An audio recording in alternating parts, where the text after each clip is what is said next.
কন্যা শিশু যখন ধর্ষিত হয় সবার আগে টের পায় তার মা। তার মা কি করে জানেন? এই জিনিসটা লুকায়। কেন লুকায়? এই কাজটি করে পরিবারের আশেপাশের লোক।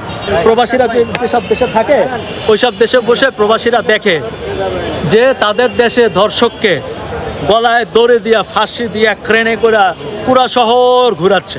তখন প্রবাসীরা কয়, কিরে বাংলাদেশে এটা হয় না কে? বাংলাদেশে আমার মেয়ে ধর্ষিত হচ্ছে, আমার বোনের মেয়ে, ভাইয়ের মেয়ে ধর্ষিত হচ্ছে, আমার সন্তানরা ধর্ষিত হচ্ছে, কই আমাদের সরকার তো একটা ধর্ষকরা ফাঁসি দিয়া ঢাকা শহর ঘুরায় না। প্রবাসীদের মনে এই প্রশ্নটা আসে। তো আমি মনে করি যে ওই আইনগুলো যদি বাংলাদেশে কার্যকর করা যায়। এত দ্রুত রায় কখনই হয়নি। এটা আপনি 19 দিন বললেন, এটা আসলে মূলত 5 কার্য দিবসে টোটাল কাজ শেষ করা হয়েছে। আজকে রায় হয়েছে।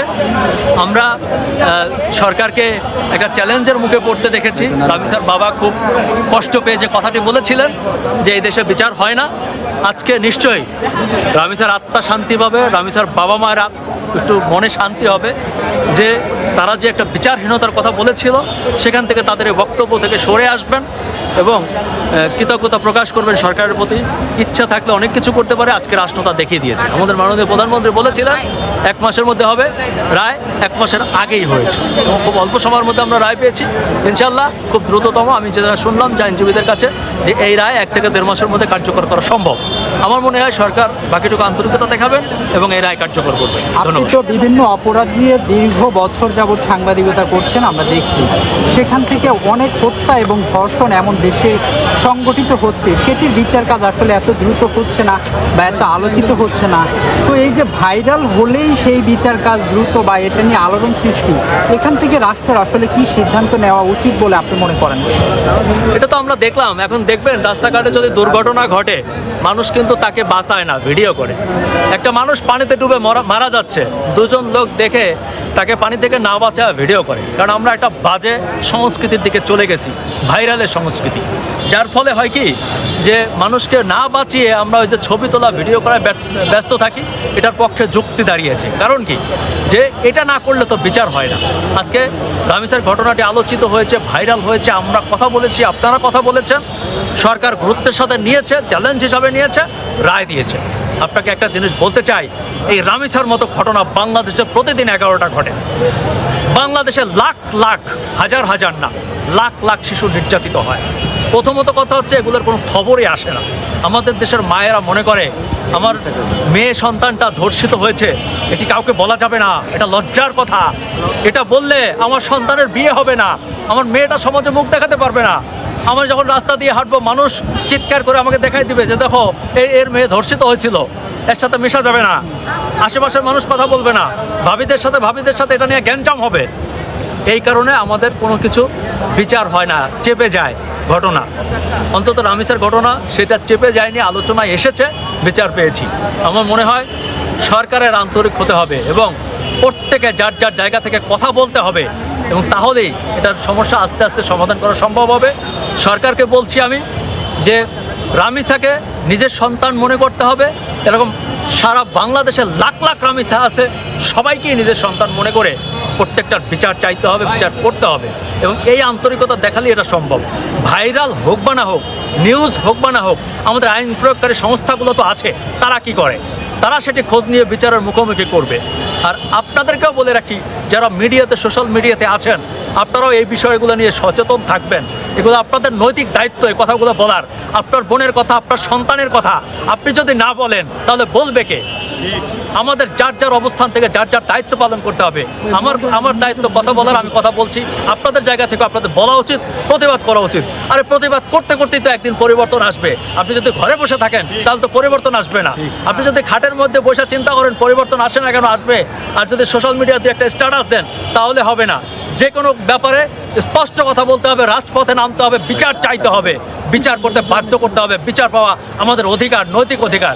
সেই অধিকারের ব্যাপারে সচেতন হলে আমরা সব জায়গায় বিচার পাবো বলে আমি মনে করি। সরকারের দিক থেকে আপনি কি মনে করেন যে এই রামিসা না, শুধু বিগত দিনে যা হবে এই বিচারটাই রায় থাকবে কিনা? অবশ্যই। শোনেন, রামিসা তো একটা উদাহরণ, রামিসা একটা সিম্বল। হ্যাঁ, রামিসা একটা লোগো আমরা দেখিয়ে দিয়েছি যে এরকম একটা ঘটনা হলে কিভাবে বিচার করতে হয়। রাষ্ট্র কিন্তু এটা দিয়ে শিক্ষা নিয়েছে, আমাদের আইনজীবীরা সহযোগিতা করেছেন। তা আমি মনে করি আমাদের আইনজীবীদেরকেও বলবো যে আপনারা শুধু রামিসা না, রামিসাকে যেমন আমরা নিজের সন্তান মনে করে রাস্তায় নেমেছিলাম, প্রত্যেকটা সন্তানকে নিজের সন্তান মনে করতে হবে। বাংলাদেশে প্রতিদিন 11টি ঘটনা ঘটছে, এমন কয়টার বিচার হয় চিন্তা করেন। আজকে সকাল থেকে দুপুর হয়ে গেল, দেখেন এখনও বাংলাদেশে হয়তো বিভিন্ন আনাচে কানাচে আরও 10টা 11টা ধর্ষণের, শিশু নির্যাতনের ঘটনা ঘটছে, কই আমরা তো জানিও না।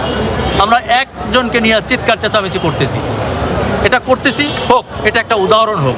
এবং আমাদের আইন শৃঙ্খলা রক্ষাকারী বাহিনী, আমাদের আইনজীবী, আমাদের প্রশাসন যদি পারে, তাহলে এই যে প্রতিদিন ঘটনাগুলো ঘটছে এগুলো কমিয়ে আনা সম্ভব। হয়তো একবারে বন্ধ করতে পারবো না, আমাদের সময় লাগবে, বাট এটি বন্ধ করা সম্ভব। কিন্তু এখানে যেটা একটা বাধা আমি যেটা মনে করি সেটা হচ্ছে সামাজিক বাধা। আমাদের দেশের মায়েদের দেখবেন, একটা কন্যা শিশু যখন ধর্ষিত হয় সবার আগে টের পায় তার মা। তার মা কি করে জানেন? এই জিনিসটা লুকায়। কেন লুকায়? এই কাজটি করে পরিবারের আশেপাশের লোক, এই সন্তানের মামা, চাচা, আশেপাশে যারা থাকে, ভাতিজা, ভাইকনা, এরা।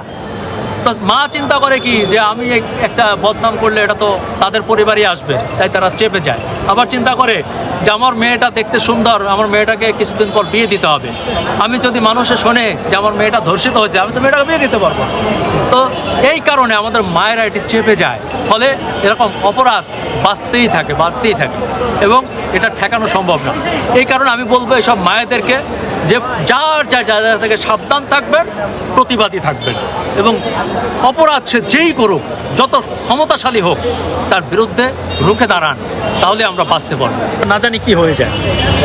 যে দেশে 3 ফিটের মধ্যে দূরত্ব, নিশ্চয়তা, নিরাপত্তা নাই, সেখানে 1000 কিলোমিটার দূরে বসা অভিভাবকরা কি ভাববে? দুশ্চিন্তা তো হবেই। আর এই প্রবাসী যারা আছে এদেরকে দুশ্চিন্তা মুক্ত রাখতে আমাদের আইন শক্ত হতে হবে, বিচার শক্ত হতে হবে। প্রবাসীরা যেসব দেশে থাকে ওই সব দেশে বসে প্রবাসীরা দেখে যে তাদের দেশে ধর্ষককে গলায় দড়ি দিয়া, ফাঁসি দিয়া, ক্রেনে করে পুরা শহর ঘুরাচ্ছে। তখন প্রবাসীরা কয়, কিরে বাংলাদেশে এটা হয় না কেন? বাংলাদেশে আমার মেয়ে ধর্ষিত হচ্ছে, আমার বোনের মেয়ে, ভাইয়ের মেয়ে ধর্ষিত হচ্ছে, আমার সন্তানরা ধর্ষিত হচ্ছে, কই আমাদের সরকার তো একটা ধর্ষকরা ফাঁসি দিয়া ঢাকা শহর ঘুরায় না? প্রবাসীদের মনে এই প্রশ্নটা আসে। তো আমি মনে করি যে ওই আইনগুলো যদি বাংলাদেশে কার্যকর করা যায়, প্রকাশ্যে আনা যায়, হয়তো সেটা সম্ভব না, হ্যাঁ, কারণ আইনের মার প্যাচ আছে, বিভিন্ন প্রতিবন্ধকতা আছে, আমাদের দেশে ওই সিস্টেমটা নাই। তারপর আমি বলবো যে একটা মুসলিম কান্ট্রি হিসাবে আমাদের দেশে 92% মুসলমান, তো আমরা তো মুসলিম কান্ট্রি, তো সেক্ষেত্রে মুসলিম শাসন ব্যবস্থা তো আমরা দাবি করতেই পারি। তো আমি মনে করি যে ওরকম একটা 2-1টা উদাহরণ যদি করা যায় না, তাহলে করা উচিত। এখন দেখেন সব কিছু আইনে যা আছে তাই করতে হবে এমন কোনো কথা আছে? ব্যতিক্রম হয় না। হ্যাঁ, আপনার সকল আইন সমান থাকুক, জমি জমার আইন, ক্রিমিনাল আইন সব ঠিক থাকুক। কথা হচ্ছে শিশুদের যে আইনটা, এটা আলাদা করা হোক, এটা দ্রুত করা হোক, এটা প্রকাশ্যে করা হোক, তাতে অসুবিধা কোথায়? সন্তান তো ভাই যে আইন করবে তারও আছে, যে আইনজীবী তারও আছে, সরকারের আছে, আমাদের আছে।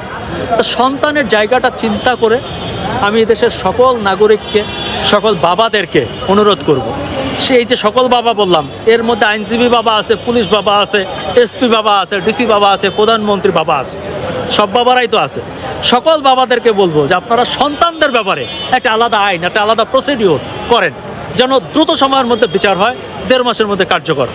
আমি মনে করি এটা যদি করা যায় তাহলে দেশে প্রবাসে সবাই কিন্তু খুশি হবে। আজকে রামিসার যে রায়টা হলো, দেখুন এদেশের সকল মানুষ কিন্তু এটার পক্ষে ছিল, এটা নিয়ে কোনো রাজনীতি ছিল না, এটার বিরুদ্ধে ছিল না, আমরা কিন্তু সবাই চেয়েছি। তো কিছু কিছু জায়গায় আমি মনে করি আমাদের জাতিগতভাবে আমাদের নাগরিকরা সবাই মিলে এক প্ল্যাটফর্মে আসা উচিত।